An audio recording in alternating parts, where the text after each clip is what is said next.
Bem-vindo à Fast Talk da JETV. Do retorno financeiro da educação à relação entre educação e produtividade, assim como o novo paradigma do mercado de trabalho, eis os focos do relatório Estado da Nação 2022, dinamizado pela Fundação José Neves e que será debatido no próximo dia 21 de junho. Para refletir sobre as conclusões deste estudo, temos connosco o Carlos Oliveira, presidente executivo da Fundação José Neves.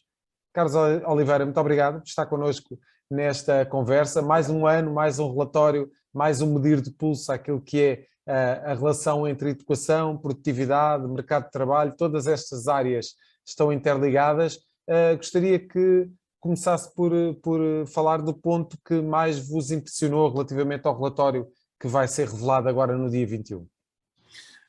Muito bem, aquilo que nós tentamos fazer com o Estado da Nação é de facto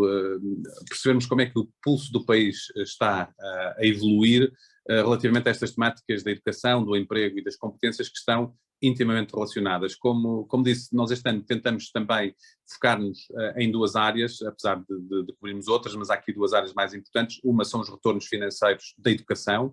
os retornos de uma forma geral da educação, que não são apenas financeiros, mas muito também o enfoque nos financeiros, e depois a relação entre educação e produtividade. E aquilo que de facto nos impressiona, por um lado, que não é uma novidade, mas agora está também mais fundamentado com dados, é que de facto Portugal é dos países da União Europeia com rendimentos mais baixos e na última década, para um licenciado, os rendimentos diminuíram em média 11%. Ou seja, de facto, o retorno da educação, medido só por esta perspectiva meramente financeira para um licenciado, poderia dar a mensagem errada de que estudar não compensa. Efetivamente, apesar desta redução, que depois nos leva, e podemos conversar daqui a pouco sobre os temas da produtividade e da importância do aumento dos salários, apesar desta redução, não nos enganemos, estudar e ter um grau académico mais elevado compensa sempre, ou seja, em 2019, alguém que tivesse uma licenciatura ganhava em média cerca de mais 50% que alguém que tivesse só terminado o ensino secundário. E de facto, isto demonstra que termos mais educação nos permite não só termos uma maior probabilidade de estarmos empregados, que é também uma das conclusões do estudo, mas também de, se tivermos uma licenciatura, estarmos nos 40% de portugueses com maiores rendimentos. E, portanto, mais educação e educação mais elevada garante sempre mais retornos financeiros, mas também o tipo de retornos que nós também olhamos, o retorno relativo ao bem-estar geral, à saúde mental. Portanto, há uma tendência para que haja um contributo positivo e também um bem-estar social para que mais educação traga também outros benefícios para além dos benefícios financeiros, que obviamente são os benefícios mais tangíveis, digamos assim. Em Portugal estamos numa realidade do ponto de vista salarial muito preocupante. Na última década apenas os menos qualificados tiveram aumentos salariais na casa dos 5%, portanto, em média, e devido essencialmente ao mais do que necessário aumento do salário mínimo, mas que criou aqui ainda uma compressão maior entre os salários médios e os salários mínimos, porque a economia efetivamente não respondeu com aumentos na média para todos os outros graus de educação. E isto, de facto, é preocupante quando, por exemplo, há 5 países na União Europeia em que os seus trabalhadores menos qualificados ganham mais que um licenciado em Portugal, ou seja, que os nossos mais qualificados. E isso é, de facto, notório que há esta necessidade de aumentos salariais. E por isso olhamos, e isto é também uma das áreas que queríamos estudar e que também nos impressionam bastante as conclusões, tem a ver com a produtividade do país, ou seja, o país até tem aumentado a produtividade pouco, mas tem aumentado, mas está em divergência. Ainda é menor em relação à média europeia, não é, Carlos? Estamos em divergência, que é mais do que ser menor, que já era menos positivo ou pouco positivo, tem vindo a divergir mais, ou seja, nós em 2013 tínhamos cerca de 70% da produtividade da União Europeia, neste momento temos 66%, ou seja, o movimento em vez de convergência é um movimento de divergência, isto é, os outros estão a aumentar a sua produtividade mais do que Portugal e naturalmente há aqui um ciclo virtuoso que tem que ser criado entre mais educação que dá origem a mais produtividade, que naturalmente dá origem a mais salários e, portanto, faz com que este ciclo virtuoso que o país precisa se alimente. Nós, por exemplo, concluímos relativamente a este tema da produtividade que empresas, e já agora estamos aqui num paradoxo, quer dizer, temos a geração com as maiores qualificações de sempre, mas depois não vemos esse impacto dessas qualificações a fazerem com que a produtividade dispare. Isto tem alguns potenciais causas que têm que ser resolvidas, mas, por exemplo, concluímos também que só empresas com um nível de jovens qualificados acima dos 40% do total da força de trabalho é que começam a ter impactos positivos na produtividade. Entre os 10% e os 40% não há impacto relevante na produtividade, portanto 10% a 40% da força de trabalho ter jovens, e se for abaixo de 10% até pode haver um efeito negativo na produtividade. Há aqui vários fatores que podem influenciar para isto. Não nos podemos esquecer que estamos no país da União Europeia, onde 47,5% dos empregadores não terminaram o ensino secundário. É o triplo da média da União Europeia. Num mundo em que a gestão, em que está a avançar esta liderança, esta velocidade em termos de digitalização, novos modelos de mercado de trabalho, novas formas de organização, de facto contam tanto, e essa é outra das conclusões de estudo, as qualificações dos trabalhadores como a dos gestores, líderes e patrões. E, portanto, há que apostar muito claramente na qualificação, no aumento da qualificação e da informação ao longo da vida em toda a escala das empresas. E em Portugal, apesar de muitas empresas declararem que a formação profissional é muito importante e a formação dos seus colaboradores, apenas 16%. Na prática as coisas são mais complicadas. Na prática, apenas 16% das empresas fazem formação aos seus colaboradores, e isso é de facto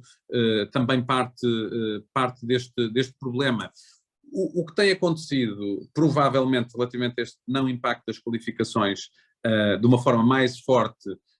na produtividade, porque de facto nós vemos e temos no relatório um gráfico muito claro que mostra que a educação acelerou muito mais do que a produtividade do ponto de vista e portanto a produtividade não acompanha o nível de formação. Sabemos bem que há sempre uma decalagem, mas já temos tempo suficiente para perceber que só por si essa decalagem não justifica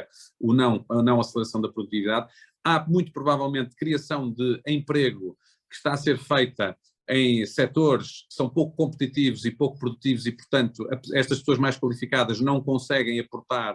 o suficiente valor porque estão naquelas empresas para que aumente a produtividade, ou naqueles setores para que aumente a produtividade. Há também aqui, provavelmente, um fator que é muito importante e que é também uma das nossas conclusões, que é a necessidade de uma alocação ótima ou mais otimizada possível das qualificações, ou seja, se nós temos, por exemplo, hoje 20% dos jovens recém-licenciados que estão a fazer funções ou em trabalhos para os quais não precisavam daquele nível de formação, claramente não estamos a aproveitar esse investimento e esse conhecimento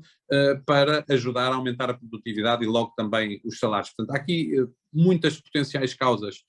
que nós tentamos abordar no estudo e, portanto, esta é também uma das áreas em que, curiosamente, depois também vemos o impacto da pandemia, quer do ponto de vista do emprego, quer do ponto de vista da educação. E de facto... Era um ponto que ia abordar com o Carlos. O estudo do ano passado, portanto, fez ali uma espécie de balanço relativamente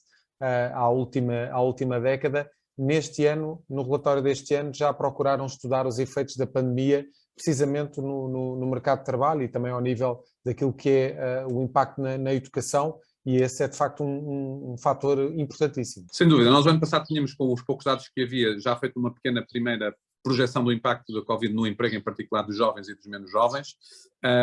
e o mercado de trabalho reagiu muito bem, portanto, ou seja,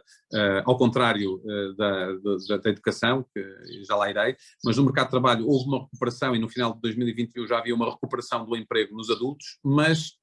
tal não se verificava para os jovens. Portanto, no final de 2021 ainda havia menos 27.500 empregos de jovens do que havia no final de 2019 e, portanto, continuamos aqui com um problema em que os jovens são sempre os mais afetados com estas crises, mas que no final de 2021 ainda não tinha havido a recuperação sequer do emprego para níveis pré-pandemia. Isso é, de facto, um impacto grande, negativo no mercado de trabalho, mas depois houve alguns impactos que nos parecem muito positivos. Por um lado, o tipo de competências que são procuradas, portanto, muito mais, houve um crescimento do emprego mais qualificado, com mais recurso a conhecimento e tecnologia, aliás, o que nos faz passar da posição 19 na União Europeia em termos de emprego em áreas de conhecimento ou intensivas em conhecimento, da 19ª posição, passamos da 19ª posição para a 16ª, portanto é um progresso muito significativo, que tem que continuar a ser acompanhado para perceber se não foi só um problema dos outros países com os quais nós estamos a competir por estas posições terem tido uma resposta menos diferente ou menos eficiente do que Portugal teve durante a pandemia no mercado de trabalho, mas eu diria que, com exceção talvez deste tema dos jovens, em que de facto o desemprego jovem também aumentou, portanto invertendo uma tendência que vinha desde 2012 de diminuição, neste momento 26%, ou no final de 2021, 26% dos jovens que tinham terminado um grau, seja secundário ou de licenciatura,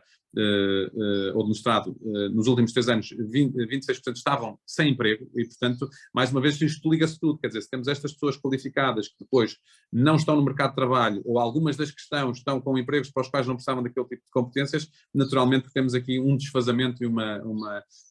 algumas dificuldades depois a que de facto haja aqui um contributo deste conhecimento e destas qualificações para um impacto na economia mais positivo que leve ao tal aumento de salários que é muito mais do que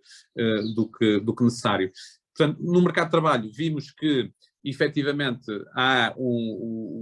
nas ofertas de emprego que analisamos durante o período da pandemia, aumentou substancialmente o pedido de competências, por exemplo, digitais, subiu de 54% para 63%, portanto está presente em 63% das ofertas de emprego o requisito de alguma competência digital. Também houve uma subida muito significativa daquilo que são as chamadas competências socioemocionais, criatividade, comunicação, trabalho em equipa, e portanto demonstram também que o nosso sistema de ensino e formação tem que trabalhar estas competências trabalham-se com prática e com experiência e não com teoria, e portanto implica também uma evolução do nosso modelo de ensino. E passando para a questão do impacto do ensino, de facto, aqui é onde há mais riscos de um impacto negativo que possa ter até impacto no crescimento económico do país a médio prazo, porque houve perdas de conhecimento e de transmissão de conhecimento, de aprendizagem, que foram já agora mais notórias no setor público,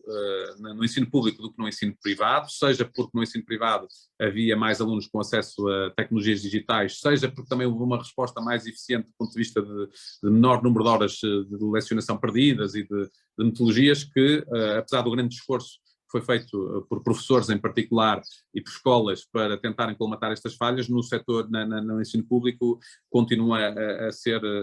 foi maior. E isto leva,